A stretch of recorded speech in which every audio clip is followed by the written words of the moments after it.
Եվ այսօր ուրախ ենք, որ մենք բոլորս այստեղ հավաքված աղոթում ենք առաստված,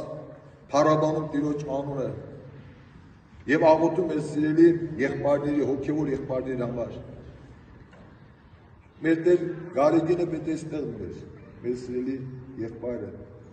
եւ միասին պետք է ընդունենք բոլոր քահանաներ, սիրելի քահանա եղբայրներ։ Միասին պետք է այսօր ձեր հետ միասին ինքն էլ մեր հետ միասին պետք է աղոթել։ Մեր սրբազան հայրը, մեր սիրելի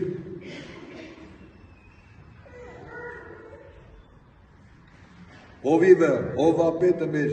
թեմիս, պիտի այստեղ ներկան է միասին եւ ինքը սկսել հայ մեր աղոթքը, ինչպես միշտ հավաքում եւ մեծի պահքի շրջանում մեր աղոթքներ ենք մարտուցում։ Դժվար է այսօր։